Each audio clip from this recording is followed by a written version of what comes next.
Aí Fica depois. muito desesperado. Não, não precisa. É tranquilo. Essa parte da matéria é tranquila. Vai ter uma parte que é mais enjoadinha, mas essa daqui é bem tranquila. Eu pessoalmente gosto muito. No começo, tu não pegou. No começo da aula, o Jonathan estava aqui, o Jonathan. E Uhum. aí, ele é o nosso professor de penal e processual penal. E aí eu falei pra ele, Jonathan, eu tô até sem graça, né, de falar de direito administrativo. Você passou pra delegado. Eu vou falar o que de direito administrativo? Ele falou, não, eu não tenho nada a ver com isso. Aí é contigo aí. O Jonathan, ele sabe muito de direito administrativo e ele conhece muito, muito de jurisprudência. Eu não sei se vocês sabem a honra que é ter ele com a gente. Hoje ele está estudando para a prova de magistratura. Então, olha o nível que ele está seguindo, né? O ritmo que ele está. Vocês vão ganhar muito em ter ele aqui com a gente. Vocês estudando com ele, vocês vão ver que caras cara incrível. Se tem alguém que pode dar para vocês as questões de prova, é ele. Ele sabe muito mais de concurso do que eu. E a gente começou a estudar com uma diferença pouca. Ele começou a estudar alguns anos antes do que eu. Comecei a estudar em 2014. Eu acho que ele começou em 2011, 2012. Ele começou a estudar para concurso. Mas ele aprofundou no nível muito maior do que eu. O cara é muito bom. Eu gosto muito dele. LEP vai ser ele? LEP, Lei de Execução Penal? Isso. Lei de Execução Penal você pode fazer comigo, eu posso fazer com ele. Eu, eu sou muito bom com LEP, com Lei de Execução Penal.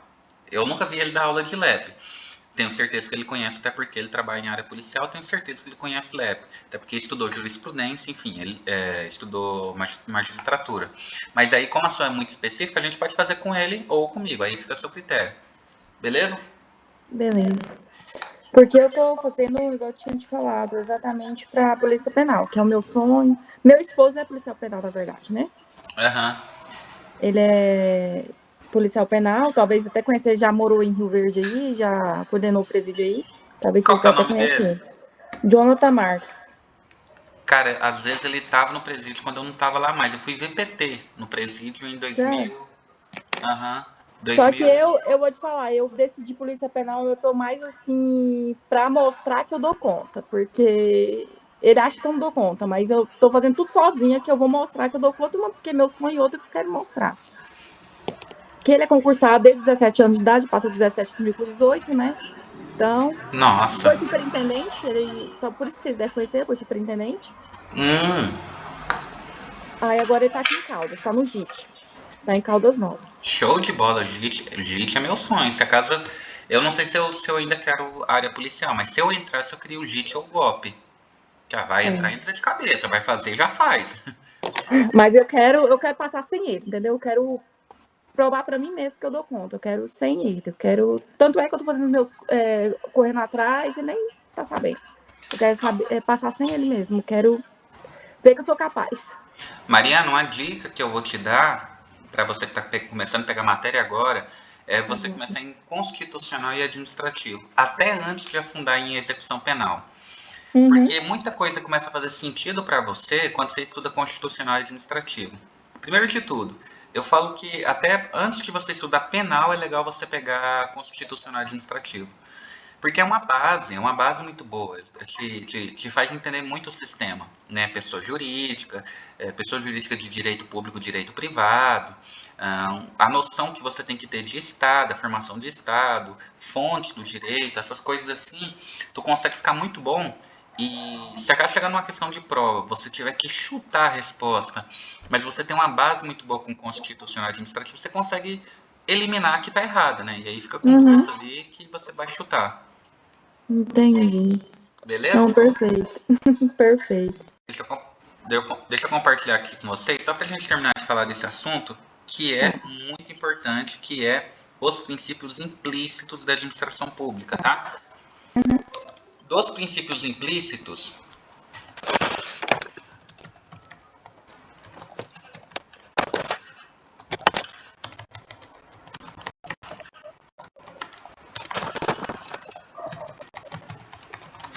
os princípios implícitos da administração pública. A gente já vai começar falando da mnemônica, tá? Mnemônica aqui vai ajudar muito vocês. Vocês vão lembrar da princesa, tá? Princesa. Então, ó, o primeiro princípio implícito da administração pública. Antes de eu falar do que é implícito, do princípio, eu quero que vocês entendam o seguinte. que é explícito? Explícito é aquilo que a gente está vendo. É aquilo que não tem como você não ver. Tá? Então aquilo é explícito. Quando a gente olha um policial que está fardado dentro de uma viatura, aquilo é um policiamento ostensivo. É explícito. Você está vendo que é. Quando a gente vê um policial disfarçado, ele é implícito. Tá? Você não sabe se ele é ou não é. Tá? Faz entender que seja, mas a gente não tem certeza que é. Então, quando eu estou falando dos princípios implícitos, é aqueles princípios que eles não estão escritos em lugar nenhum. Eles não estão escritos. Mas a doutrina os reconhece quando a gente pega a finalidade de cada norma. Aí a gente vai entender aquilo como princípio, tá? Então, se você olhar lá na Constituição, você não vai encontrar esse princípio. Se você olhar em alguma legislação, você não vai encontrar esse princípio. Você vai entender esse princípio através da doutrina. A doutrina vai classificar isso como princípios implícitos a partir do entendimento que a gente tem de sociedade, de Estado, de legislação e de Constituição. Aí a gente tem. Eu vou falando, vocês vão entender melhor do que isso, tá? O primeiro princípio implícito da administração pública, tá? A gente vai falar que é a presunção de legitimidade. Então, por exemplo, eu estou fardado, estou com um carro, com giroflex lá ligado lá, estou no meio da rua, armado e peço para você encostar o carro, para você parar o veículo. Você está dirigindo, você olha para mim e fala, vixe, é a fiscalização. Tá com cara de policial, tá com um carro de policial, tá fazendo o gesto que é típico de um policial. É um policial. Presunção de legitimidade e veracidade, tá? A gente presume que seja verdade, que seja legal e que seja legítimo. O policial, vou dar o exemplo do policial, ele é sujeito de boa fé, ele tem boa fé pública, tá? O que ele fala tem mais peso do que um cidadão comum, porque ele é um agente da administração pública. Ele é alguém que já foi avaliado de várias formas e imagina-se que o que ele está falando é real, é certo, tá? Se ficar provado que não, aí ele vai sofrer as consequências disso, mas parte do princípio de que ele tem presunção de legitimidade e veracidade das suas ações, tá? A gente pode mudar isso, mas a gente parte do princípio acreditando que ele é legítimo naquilo que ele faz, tá? O segundo é razoabilidade. A razoabilidade, estou dizendo para você que a razoabilidade é que as decisões elas vão ter a medida do homem médio, tá? O princípio do homem médio. O Andrew, o que é o princípio do homem médio? A gente imagina 1000 pessoas. Em 1000 pessoas, como que eu faria com essas outras 1000 pessoas? A gente vai ter uma proporção. Por exemplo, imagine que o cara chegou bêbado para trabalhar. Mas, ó, esse cara que chegou bêbado para trabalhar, ele é um bom servidor, é um cara honesto, é um cara que faz a diferença aqui na unidade, ele não tem problema com mais nada. Eu fiquei sabendo que ele acabou de separar da esposa, ele está passando por uma dificuldade financeira. Poxa, eu já vou suspender o cara? Ou eu já vou começar um PAD contra ele? Não é legal, tá? Princípio da razoabilidade. Será que a gente não consegue ir conversando com ele, né, dar uma advertência verbal? Será que a gente não vai conseguir aí, né, ajudar ele a sair dessa situação? Será que a gente aqui não cabe o princípio da razoabilidade, tá? Princípio da razoabilidade. O princípio da razoabilidade, eu vou falar no final que ele está dentro da discricionariedade, tá? Mas isso eu vou falar mais à frente para não bugar a cabeça de vocês agora. Mas ele está dentro da razoabilidade. O próximo princípio é indisponibilidade do interesse público. Ó, as pedras de toque aqui, ó. Indisponibilidade do interesse público sobre o privado, tá? O outro princípio é indisponibilidade do interesse público. Esse a gente já conversou, tá? O próximo princípio é a motivação, tá? A motivação também é um princípio da administração pública, tá? É um princípio implícito da administração pública.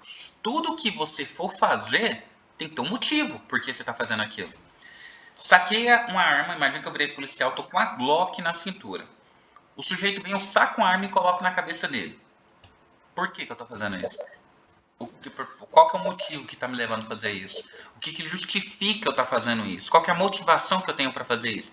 Ah, eu estou fazendo isso só para ver ele passar medo. Ah, então você está usando o cargo público para amedrontar um civil? Ou seja, você está abusando da sua autoridade? Você está desviando a finalidade a qual você está fardado? A qual você está armado? Peraí, então você não tem motivação. Peraí, a gente vai ter que entrar com processo contra você. A gente vai te punir quanto a isso. Porque você teve um excesso de poder na modalidade de desvio, tá? Você cometeu um erro, um abuso de poder na modalidade de desvio, melhor dizendo. Um abuso de poder na modalidade de desvio. Ou seja, você desviou a finalidade da qual você tem esse direito de ser policial, tá?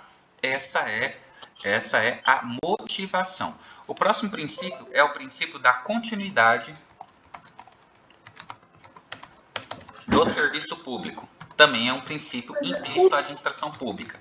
O serviço público, principalmente os essenciais, eles não podem parar. O serviço público, principalmente o essencial, ele não pode parar. Vamos imaginar o Wender. O Wender é enfermeiro. O Wender é enfermeiro de formação, está trabalhando lá na UTI. Ele é responsável por 10 leitos de UTI como enfermeiro e ele tem os técnicos de enfermagem que dão um apoio ali para ele. O Wender está insatisfeito com o salário dele. O Wender pode simplesmente parar de trabalhar e começar a fazer greve? Ir lá para a porta da rua, começar a queimar pneu, né, falar em megafone. O Wender pode fazer isso? Cara, não pode, porque se o Wender fizer isso, se ele parar o serviço público que ele está fazendo ali, gente vai morrer, né? Aquelas pessoas que estão na UTI estão com a saúde muito instável, tá? A gente vai falar que é a instabilidade hemodinâmica, tá? Não está estável. Ele pode morrer por uma fração de segundo, uma droga que não foi aplicada corretamente, uma bomba de fusão que para de funcionar, essa pessoa vai morrer muito rápido. Então o Wender, ele tem uma obrigação de estar ali o tempo todo. Mas e aí, o Wender não pode fazer greve? Pode, se for 30% do efetivo que ele tem naquela noite. Então, se eu tenho 10 enfermeiros, só 3 que podem se manifestar em favor da greve. Os outros 7, eles têm que continuar trabalhando com atenção ao princípio da continuidade do serviço público, tá? O serviço público, ele não pode parar. O cara tá lá na fronteira, o cara é policial federal, tá lá na fronteira. Não vou parar de trabalhar aqui, eu vou ali no banheiro. Não pode. Você tem que ficar ali até que venha um outro agente te render para você poder sair dali, tá? Tem que ter a continuidade do serviço público. O outro princípio que a gente vai ter é o princípio da especialidade, tá? Um dos motivos de ter concurso público é para a gente profissionalizar a gestão de serviço público. Um dos motivos que a gente tem concurso público é para a gente qualificar a mão de obra. Para aquele cara que está ali, ele ser especialista naquilo que ele faz, não é isso? Porque imagina, o cara trabalha de contrato ali 6 meses, sai, vai para outro serviço, ele nunca vai ficar muito bom naquilo que ele faz. Agora, se o cara tem uma carreira, um plano de carreira, passou no concurso, vai ficar ali para o resto da vida, cada vez mais ele vai somar experiência e aprendizado. Ele vai cada vez ficar melhor naquilo que ele está fazendo, tá? Princípio da especialidade, tá? A ideia é melhorar o agente para melhorar o serviço público, beleza? E a gente tem um outro princípio que é a supremacia do interesse público sobre o privado, né? Esse a gente já conversou, que as pedras de toque é a base da administração pública, mas a gente tem que falar da supremacia do interesse público sobre o privado. E por último, mas não menos importante, a gente tem que falar sobre a autotutela da administração pública, tá? Esse princípio de autotutela da administração pública é o princípio que dá à administração pública o controle de suas ações. Então, a administração pública, ela vai ter o controle de suas ações. Wender, não entendi nada, cara. Seguinte, imagina o seguinte, quando a gente fala de autotutela, deixa eu colocar aqui que a gente vai escrever. Quando eu falo de autotutela, eu tenho que imaginar duas coisas. Eu tenho que pensar em atos ilegais, atos que não têm mais conveniência, e atos ilegais, e atos ilegais, eles podem ser anulados pela própria ADM, Administração Pública. Então, ó, princípio da autotutela. Imagina que eu dei efetividade, eu nomeei um servidor público que não tem curso superior. E o cargo pedia que tivesse curso superior. E aí eu percebi o erro depois. Nossa, o cara não tem curso superior. Peraí, o cara não tem curso superior? Não. Beleza. Então, se ele não tem curso superior, o ato de nomear ele como servidor público foi ilegal. Se o ato é ilegal, eu vou anular esse ato, tá? A própria administração pública, vou anular meu próprio ato.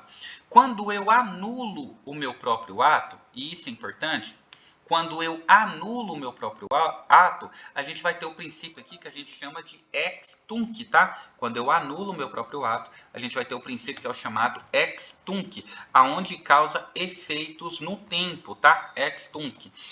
Ele anula os atos desde o passado até o futuro, tá? Então o cara, ele foi exonerado, ele nunca deveria ter tomado posse desse concurso público porque o ato dele foi ilegal. E o cara foi nomeado há 5 anos atrás. Beleza, ele foi nomeado há 5 anos atrás, Foi, mas aí a entrada dele na administração pública foi ilegal. Foi ilegal? Então beleza. Então a gente volta no tempo, lá há 5 anos atrás, a gente coloca que está nulo aquele ato e todo o dinheiro que ele recebeu como salário de lá para cá, ele tem que devolver para a administração pública. É a anulação do ato do ato da administração pública que nunca deveria ter ocorrido, porque esse sujeito ele nunca deveria ter entrado na administração pública, porque ele não tinha as qualificações exigidas para entrar na administração pública, tá? Ele não tinha. Agora o seguinte, os atos que esse cara fez como policial, mesmo estando ilegal no cargo público, eles vão ser anuláveis também? Isso foi para o STF. E o STF entendeu por jurisprudência que não. Se o particular tinha boa fé, mesmo o cara, mesmo o agente sendo ilegal no cargo que ele tá feito a coisa, ato jurídico perfeito. Foi feito o ato, não tem como mudar ele. Por exemplo, imagina que eu vou lá no INSS e vou tentar me aposentar. Só que o servidor que vai me atender, ele está no cargo de modo ilegal. Ele não deveria estar lá, mas ele vai me atender. Ele me aposentou. Ele fez tudo certinho e me aposentou. O meu ato de aposentadoria vai ser anulado junto com o servidor quando ele for demitido? Não, porque eu não tenho nada a ver com isso, tá? Ele me pediu os documentos, eu entreguei, eu fiz tudo o que tinha para fazer, cumpri a minha parte, e mesmo que ele fosse ilegal, a administração pública me deu essa aposentadoria, então não vai ser anulado, tá? Não vai ser anulado, vai anular só o sujeito. Outra coisa que eu tenho para falar para vocês sobre autotutela e sobre anulação é que o Poder Judiciário pode anular o ato de qualquer um, tá? Sempre que esses atos tiverem eivados de vício e ilegalidade. Aí o Poder Judiciário pode anular. Wender, você está me dizendo que o Poder Judiciário pode anular os atos do Poder Executivo? Pode. O Poder Judiciário pode anular os atos do Poder Legislativo? Pode. O Poder Judiciário pode anular seus próprios atos? Pode também, tá? Ele pode anular os seus próprios atos, tá? Só que os seus próprios atos, ele pode anular de ofício. Ele não precisa perguntar para ninguém para anular. Agora, quando o Poder Judiciário vai anular os atos da administração, ele tem o princípio da inércia. Ou seja, ele tem que ser provocado para fazer. Ele não pode fazer de ofício. O Wender ficou confuso, não entendi. Simples, pensa assim. O Wender passou no concurso público lá do INSS, que é uma autarquia federal. O Wender passou no concurso público, mas estudou muito e conseguiu passar nesse concurso. Só que a entrada do Wender na administração pública federal, ela foi ilegal. Exigia um curso superior em qualquer área e o Wender não tinha. O Wender só tinha ensino médio. Então, o Wender falsificou um diploma e entrou no serviço público. Show de bola. O Poder Judiciário ficou sabendo. O Poder Judiciário ele pode anular os atos do Poder Executivo? Não. Assim não. Ele só pode anular se ele for provocado. Ou seja, se alguém ficar sabendo e me denunciar para o Poder Judiciário. Ou seja, oferecer uma denúncia. Seja lá pela Polícia Militar, pela Polícia Civil, que vai lá pelo delegado, né, pelo agente de polícia que vai oferecer a denúncia, seja pelo Ministério Público. Wender, mas peraí, e se o juiz ficar sabendo? O juiz ficou sabendo? Então ele vai dar essa causa para o Ministério Público ou ele vai chamar o delegado de polícia para investigar e colher provas. Ele, por si só, ele não pode investigar, ele não pode fazer a denúncia e ele não pode julgar. Por quê? Porque o processo vai ser imparcial. Ele pegou o problema desde o começo, ele identificou o problema, investigou o problema, denunciou o problema e agora está julgando o problema. Virou um rei esse cara, né? Parece um juiz que a gente tem aí, né? Um juiz que anda fazendo um inquérito da fake news aí, uma coisa muito estranha anda acontecendo aí, né? Mas, enfim, não vou entrar nesse mérito aí. Mas o que vocês precisam entender aqui, a base é que não pode, tá? A gente não pode, de saída não pode. Então, o Poder Judiciário, ele anula os atos dos outros, mas ele não pode anular de ofício. A administração pública, ela anula seus próprios atos. De ofício, ela não tem que pedir autorização para ninguém para anular seus próprios atos. Isso é um ponto. Agora é aqui que dá nó na cabeça das pessoas, tá? Se anular. Agora, tem atos da administração pública, que eles estão legais. Porém, eles não convêm de conveniência, eles não vão ser renovados, ou seja, eles vão ser revogados por conveniência e oportunidade. A administração pública, ela não quer mais manter aquilo, tá? Então ele não vai ser anulado, ele vai ser revogado, tá? Ele vai ser revogado, ele não vai ser mais anulado. Wender, dá um exemplo disso daí que eu não entendi. Cara, simples. O Wender quer vender pipoca na porta da prefeitura, porque lá tem uma circulação grande de pessoa, ele acredita que vai dar para fazer uma renda ali. O Wender vai lá, pede autorização para a administração pública, vai lá, tira as licenças que tem que fazer, as licenças de vigilância sanitária. O Wender compra o carrinho, vai para a porta da prefeitura com a licença na mão e começa a vender pipoca ali. A administração pública deixou o Wender estar ali, não tem nada de ilegal, o Wender está dentro da lei, beleza?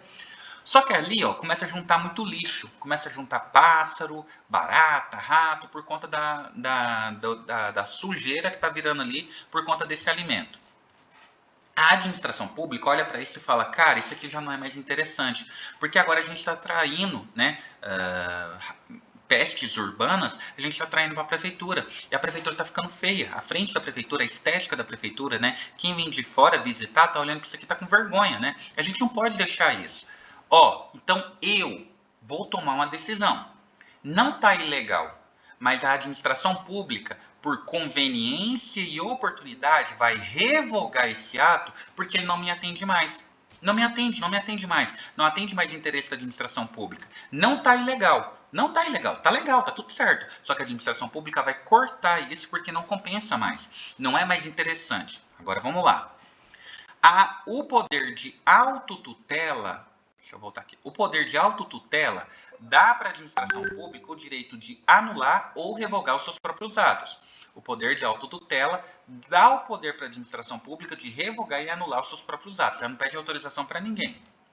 O poder judiciário, ele pode anular os atos dos outros, desde que provocado. Essa é a primeira diferença. Segunda diferença importante. O poder judiciário, ele pode revogar os seus próprios atos. O poder judiciário, ele pode revogar os seus próprios atos, mas o poder judiciário, ele não pode revogar o ato dos outros. Então, a administração pública não pode ter os seus atos revogados pelo poder judiciário. O poder judiciário não vai revogar nada. Ele só vai analisar se aquilo é ilegal. Se for ilegal e for denunciado, ele vai ter que agir. Beleza? Então, a administração pública nunca, jamais, em hipótese nenhuma, vai ter anulado os seus atos pelo poder judiciário. Princípio da autotutela. Ela cria, ela anula, tá? Ela anula e ela revoga. A conveniência e a oportunidade ela pode revogar. Beleza?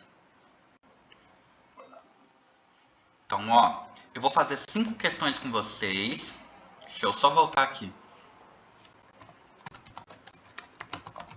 Eu vou fazer 5 questões com vocês para a gente testar, para vocês verem como é que a gente vai encontrar isso em prova, tá? Deixa eu só abrir aqui.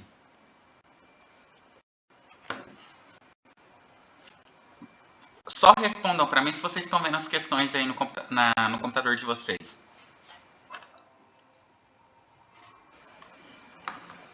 Estão conseguindo ver? Show.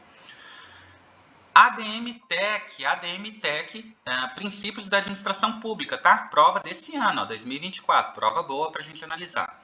O princípio da legalidade não afasta a atuação discricionária do agente público. Vamos lá, Wender, agora ferrou. Discricionário, ó, uma coisa que eu tenho que falar para vocês. Existem 2 princípios, o discricionário e o vinculado.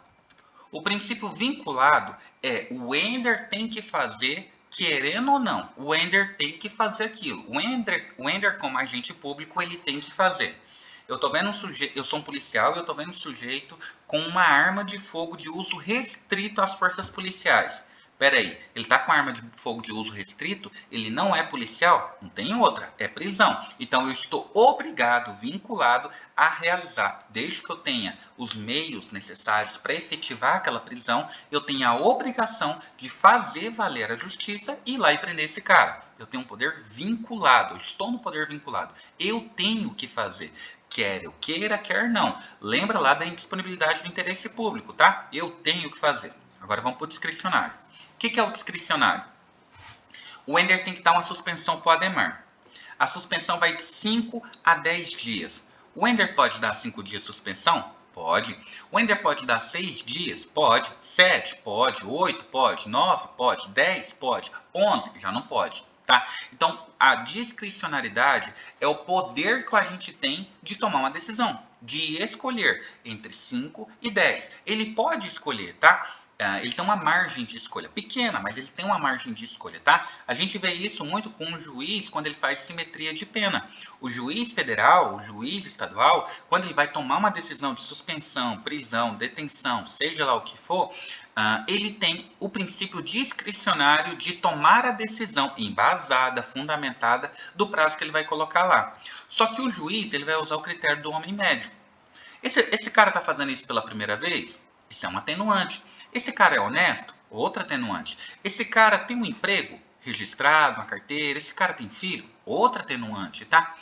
Esse cara já tem passagem pela polícia? Pode ser um atenuante ou um agravante, né? Se ele tem várias passagens pela polícia, a gente tem que apertar um pouco mais aqui para a gente tentar evitar que ele volte a fazer aquele ato delituoso, tá? Então, esse é o poder discricionário. Eu vou ter uma margem de escolha pequena, mas eu vou ter uma margem de escolha. Só que, e é aqui que a coisa fica legal, essa margem de escolha ela tem que ser utilizada no critério do homem médio, e essa margem de escolha ela tem que ter critérios palpáveis, fundamentados. Beleza? Agora vamos voltar para a questão, vamos ver como é que está essa questão. O princípio da legalidade não afasta a atuação discricionária do agente público. Realmente, até aqui está certo, não afasta, tá? O princípio da legalidade, que é eu só posso fazer aquilo que está na lei, não afasta o meu poder de escolha. Se eu estou numa situação que eu posso tomar uma decisão, não afasta, tá certinho, tá? Vamos ver o que tem mais. Na medida em que a lei não poderá prever todos os casos de atuação da administração. Certinho, a lei não vai conseguir prever todos os casos, né? Por exemplo, a gente está aí com os crimes cibernéticos aí, né? Todo dia tem um crime diferente. Outro dia eu vi que tem um crime que o marido ele fica importunando a ex-esposa, mandando pix para ela, né? Fala comigo, me desbloqueia do WhatsApp, e fica mandando pix para ela de 1 centavo, tá? Que dia que a legislação previu uma coisa dessa? Não previu, mas esse negócio existe, tá? Nesse caso, a gente tem que utilizar o princípio da discricionariedade. Tem que usar o princípio da discricionariedade, tá? Porque não tem como a legislação prever todos os casos. Tá certinho, tá? Essa primeira aí tá correta. Vamos ver a outra? Como consequência do princípio da impessoalidade, a Constituição exige a obrigação de realizar licitação antes de celebração de futuros contratos, sendo assegurada a igualdade de condição a todos os concorrentes. Aí tá bonitinho, né? Aí tá legal. Olha só o que ele falou pra gente, ó. Que a administração pública, atendendo o princípio de impessoalidade, olha lá o que eu falei para vocês lá no começo do artigo 37. Legalidade, impessoalidade, moralidade, publicidade e eficiência. Então, sim, existe um princípio que se chama impessoalidade. O princípio da impessoalidade vai dizer que eu não vou me envolver com a administração pública nem por amor, nem por raiva, tá? Eu não vou deixar minhas emoções florescerem. Eu não vou tentar beneficiar ninguém. Eu vou agir na administração pública com respeito, sempre com respeito, e sem tentar tirar proveito disso. Esse é o princípio da impessoalidade. Então, nesse caso, olha só, as duas estão corretas, tá? Como consequência do princípio da impessoalidade, a Constituição exige a obrigação de realizar licitação, certo? Antes da celebração de futuros contratos, sendo assegurada a igualdade de condições a todos os concorrentes. As duas estão corretas, tá? Prova de 2012, CESP e Sebrasp. Atos administrativos. A gente ainda não falou sobre atos administrativos, mas vamos ver se com os princípios a gente consegue acertar. A prescrição administrativa não impede que a administração anule o ato administrativo, já que existe o princípio de supremacia do interesse público. Tudo errado, tudo errado. Primeiro, não é o princípio de supremacia do interesse público, é o princípio de autotutela, tá? Esse princípio aqui de supremacia do interesse público, ele não cabe aqui, é o princípio de autotutela, já está errado. E ele ainda falou assim, ó, a prescrição administrativa não impede que a administração anule o próprio ato. Se prescreveu, como é que ela vai anular? Prescreveu, tem 5 anos, né? Ato jurídico perfeito, coisa julgada, direito adquirido, já foi. Como é que você vai anular uma coisa que já prescreveu? Faz o menor sentido, né? Não faz o menor sentido. Tá tudo errado nisso aqui. É uma questão, a gente não falou de ato administrativo, mas isso aqui é errado. Prova de 2007, CESP e Sebrasp. Marque a correta. Com base no princípio de segurança jurídica, é possível a modulação dos efeitos dos atos administrativos ilegais ou inconstitucionais, forma a partir que sejam declarados nulos com efeitos ex nunc. Tá tudo errado. Já sei que tá errado. Sabe por quê? Quando a gente vai anular um ato administrativo, a gente vai falar que são os efeitos ex tunc. E aqui ele está falando de efeito ex nunc. Ó o nunc aqui, ó. Ex nunc. Já está errado. Porque o ex nunc são os efeitos de revogação por conveniência e oportunidade. É aqueles efeitos que só a própria administração pode tomar. Não é ex tunc, é ex nunc. Já está errado. Porque ele colocou, na mesma frase, ele colocou atos ilegais e colocou ex nunc. Essa não pode ser correta. Segundo os idealizadores da reforma do Estado brasileiro, uma empresa estatal prestadora de serviço público estaria inserida no chamado quarto setor. Não, claro que não. Quem foi que falou isso? Isso não pode estar correto, tá? A gente tem um princípio chamado do terceiro setor. Terceiro setor é o sistema S, se eu não estiver enganado. Nossa, difícil essa prova, hein? Essa prova foi para quê? Nossa, cobrar o quarto setor, deixa eu ver. Técnico em procuradoria. Então é por isso, tá?